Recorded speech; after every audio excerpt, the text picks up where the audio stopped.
The studio lights were already humming when Melania Trump walked in wearing a navy blazer with a loose thread on the left cuff.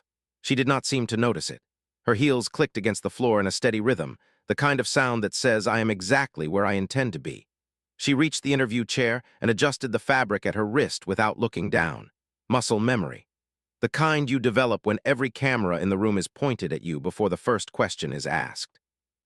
Barack Obama was already seated across from the host. He wore a charcoal suit, no tie, the top button undone. He was holding a glass of water but had not yet raised it to drink. When Melania entered, he set the glass down on the small table between them. He did not stand. He did not wave. He simply watched her take her seat with the expression of a man who has seen this particular performance before. The host introduced them. The audience applauded. Somewhere in the back, a camera light blinked red. The room was warm, the way studios always are under the lights, and the heat had a way of making everything feel closer than it was. Melania smiled. She turned to Obama with the warm, practiced curve of her lips and said, "Oh, Barack, it is so lovely to finally meet you in person. I have heard so much about your speeches. The way you say certain words, very distinctive." The word distinctive hung in the air like a smoke ring. Obama did not move. He did not blink. He reached for his glass of water, raised it to his lips, and took a slow sip. The ice shifted against the side of the glass with a faint crack. He set it down. He looked at her. 9 seconds passed. The boom microphone picked up the hum of the studio lights. Somewhere in the back row, a spectator held their breath without knowing why. But to understand how Melania ended up frozen in that chair, how her hand went still on the armrest and never moved again for the rest of the night, we have to go back to the morning before she ever walked into that building. We have to go back to the conversation she had over breakfast and the words she practiced in the mirror. Because what happened in that studio was never really about the accent. It was about what she thought she could get away with in front of an audience that had already decided what kind of person she was. This is a story about a mirror held up at exactly the right moment and about the silence that followed. The kind of silence that builds communities like the one watching this channel right now. Melania had been preparing for weeks. She had watched every clip of Obama she could find. She had studied the way he elongated certain vowels, the way his voice dropped at the end of a sentence like he was lowering something heavy onto a table. She had rehearsed the mimicry in her mind the way an athlete rehearses a sprint, not to win the race, but to make sure the other runner knows you have studied every step they take. She told someone in a moment of honesty over coffee that she was going to introduce him to a different version of himself. She smiled when she said it. The kind of smile that does not reach the eyes but is designed to look like it does. The producers had been careful. They had placed the chairs at a precise angle so that neither could look at each other without it being obvious. They had positioned the cameras to catch every micro-expression. This was not an interview. It was a setup, and everyone in the room knew it except the portion of the audience watching from their couches at home. What they had not accounted for was Obama himself. The way he sat in the green room before the show, reading a single sheet of paper, not notes, a quote, one line he had circled in black marker. He did not show it to anyone. He folded it and put it in his breast pocket and left it there right against his heart for the entire broadcast. The quote was from a speech he gave in 2008, a line about dignity, about the difference between power and force, about how the strongest thing a person can do is choose not to rise to the level of their antagonist. He did not need to remember it, he had been living it. When the segment began, the host opened with a light question, something safe. Melania answered with the kind of polish that comes from years of being photographed, short sentences, warm pauses. Obama answered similarly. He spoke about the Roosevelt Room. He mentioned a painting. He kept his voice even and his hands still. The audience settled into the rhythm of it. People in the front row leaned slightly forward.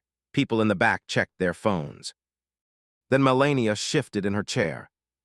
The movement was small, a readjustment of weight, but it changed the geometry of the room. Her body turned just slightly toward Obama. Her chin lifted 1/4 of an inch. Her fingers touched the edge of the table between them. She said, "Barack, I have to ask you something. You speak in a very specific way, every woe. RD seems to arrive at your mouth already polished. And the way you say certain things, the way you say America or change or hope, it sounds almost like you are reading from a script you wrote for someone else. Is that the real you, or is that the version of you that you have learned works best in front of a camera?" The room did not gasp. The room went still. The stillness was specific, not the stillness of shock, but the stillness of recognition. The host was watching the readout on his earpiece. The boom microphone held its position above Melania's head like a blade suspended in midair. Obama looked at her. He did not lean back. He did not cross his arms. He did not do any of the things a person does when they have been surprised and are scrambling to recover. He sat exactly where he was, his hands resting on his knees, his spine against the chair, his breathing even. The clock on the studio wall read 4:12 in the afternoon. 12 seconds passed without a word from anyone in the room. The sound of the air conditioning was the only noise. It came from somewhere behind the camera, a low mechanical breath that the audience had stopped noticing years ago. But in that 12-second gap, it became the loudest thing in the world. The room was waiting. Melania was waiting. She had delivered her line, and she was watching his face for the crack, the flinch, the moment she could point to later and say there, "That is the moment I found the seam in the armor." But the seam was not there. What the audience did not know was that Obama had already heard a version of this attack. The critique that he was too polished, too rehearsed, too controlled. That his calm was a performance and his dignity was a costume. He had been absorbing this particular arrow for 20 years, and he had long ago made peace with its trajectory. He also knew something else. He knew that Melania had recently given an interview in which she described herself as someone who values grace under pressure. She had used those exact words. She had talked about how a lady does not raise her voice when she can lower her chin. She had smiled for the cameras and spoken about restraint as if it were a philosophy she had built her life around. Obama had watched that interview. He had watched it twice. He had simply stored the information in the place where he kept things he knew he would need later. Now in the studio, with the lights hot and the cameras blinking and the audience leaning forward, he reached into that storehouse. He did not reach for a weapon. He reached for a mirror. "Melania," he said. His voice was quiet, not soft, not weak. Quiet, the kind of quiet that has weight. "You just described the way I speak as if it were a flaw, as if polish were a sign of something false, but I am curious. In that interview you gave last month, the one where you talked about your philosophy, about what your mother taught you about dignity, you used a phrase. You said a lady does not raise her voice when she can lower her chin. You talked about grace under pressure." He paused, not a theatrical pause, a real one. The kind that happens when a person is choosing their next word with the care of someone who knows that word is the only thing standing between them and a mistake. "I admired that interview. I thought it was honest. I thought it showed a version of you that was not performing. But now I am hearing you mock the way a person speaks. And I am wondering, which version of you is the real one? The woman who talked about grace under pressure, or the woman who just used the word asterisk distinctive to describe how someone sounds in front of an audience of millions?" He did not raise his voice. He did not gesture. He sat exactly as he had been sitting, hands on knees, spine against chair, eyes on her face. The mirror was in his hands, and he held it up without breaking eye contact. Melania's smile did not fall. It froze. Not the way a smile freezes when someone has been caught off guard. The way a smile freezes when someone has just realized that the trap they set has closed around their own hand. Her fingers were still touching the edge of the table. She had not pulled them back. But something behind her eyes had gone still, the way a deer goes still when it hears a sound that might be a predator or might be the wind. The host did not jump in. The producers in the control room did not signal for a commercial. The cameras kept rolling. And for exactly 14 seconds, the only sound in the room was the sound of a woman realizing that the story she had planned to tell was not the story that was being told. This is the part most people miss because they leave too early. They see the turn and they think they have already seen the whole movie, but the turn is just the door opening. The room you walk into after the turn is where the story actually lives. Melania opened her mouth. She closed it. She opened it again. The words she had Rahia. Said were still in her head, but they were no longer connected to the moment. They belonged to a different conversation, one that had ended on the other side of something she had not expected to find. She looked down at the armrest of her chair. She looked at her hands. She noticed, for the first time, the way she had gripped the fabric of her blazer without knowing she was doing it. There is a specific kind of defeat that does not come from being wrong. It comes from being seen. From the moment the person across from you describes what you are doing in the moment you are doing it, and the room recognizes it too, and you cannot argue against it because the evidence is standing right there in front of you in the form of your own hands and your own silence and the face you are making without permission. Obama waited. He did not fill the space. He did not press the advantage. He understood, the way a surgeon understands, that the incision has already been made and the next move belongs to the patient. He sat in his chair and he gave her the room she needed to decide what kind of person she was going to be in the next 60 seconds. The silence that followed was not the same as the silence before. The earlier silence had been charged, electric, the silence before a fighter throws the first punch. This silence was different. This silence was the silence after the punch lands. The room was absorbing the sound of it. The audience was processing what had just happened. The boom microphone recorded the faint creak of a chair as someone in the front row shifted their weight. 11 seconds. Then Melania let out a breath, not a sigh, not a surrender, just a breath. The kind your body takes when it has been holding something too long and the muscles finally decide to release. She looked at Obama, she looked at the host, she looked at the cameras, she looked at the audience. And then slowly, deliberately, she reached up and adjusted the collar of her blazer. Her fingers found the loose thread on the left cuff. She pulled it once, gently, as if it were something that had been bothering her for years, and she had only just now decided to do something about it. Then she sat back in her chair. Not the same way she had sat before, not the way a person sits when they are preparing to deliver another attack. She sat back the way a person sits when they have decided to stop performing and start listening. Her hands went to her lap. Her shoulders dropped half an inch. Her chin came back down to its natural level. She was, for the first time since she walked into the studio, not trying to be anything other than what she was. The room felt it. The energy shifted. The air pressure behind the cameras seemed to drop. The audience exhaled without knowing they had been holding their breath. Something had settled. Not resolution, not reconciliation, just settlement. The kind that happens when a story reaches the part where everyone in the room knows what is true. Obama spoke again. His voice was still quiet. It had been quiet the whole time. That was the thing nobody in the room had accounted for.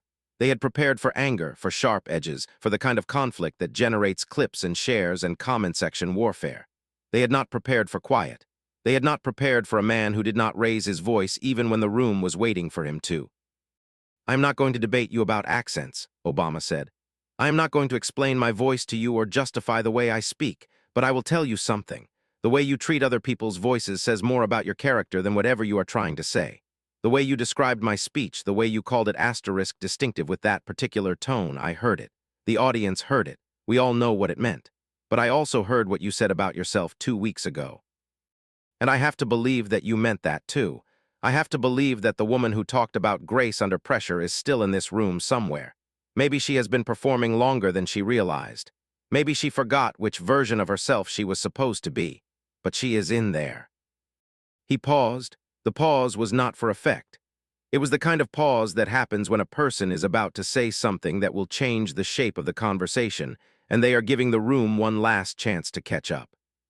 "So I am going to sit here.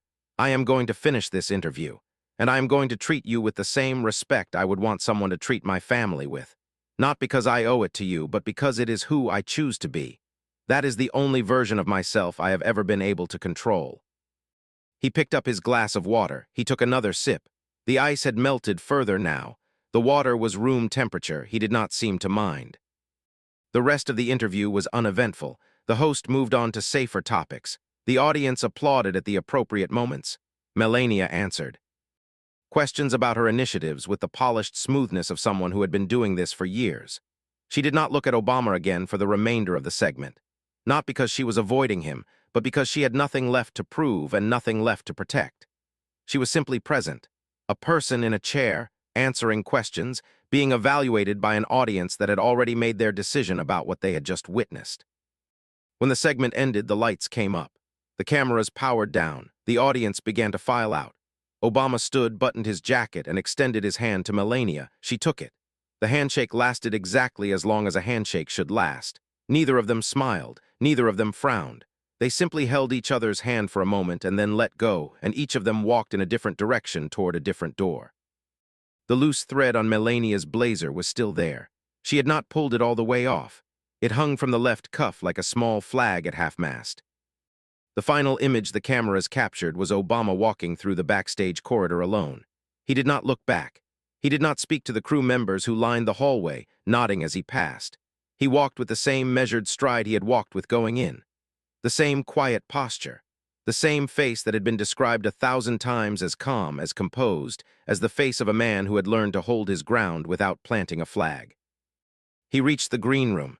He sat down in the chair by the window. He reached into his breast pocket and pulled out the folded piece of paper. The quote he had circled in black marker. He read it one more time. Then he folded it and put it back in his pocket.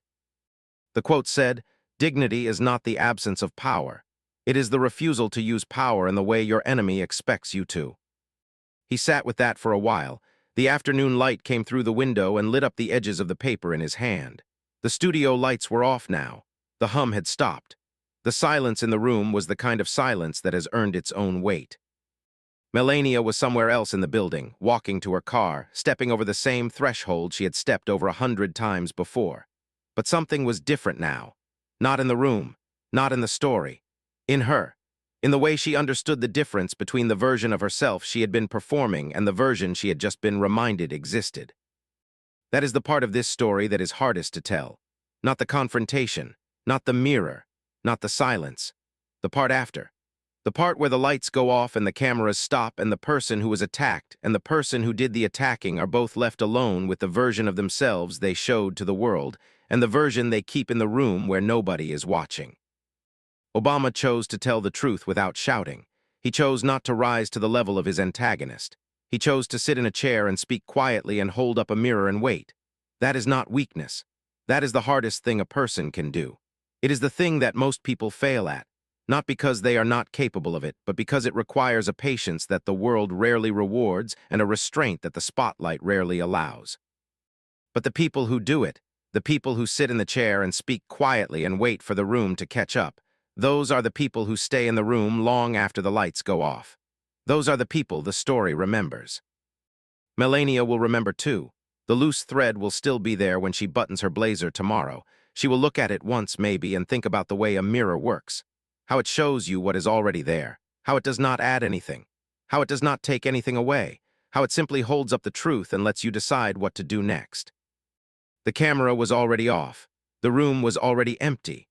The only sound left was the faint tick of a clock that still read 4:12, as if time itself had decided to pause for a moment and let the room breathe.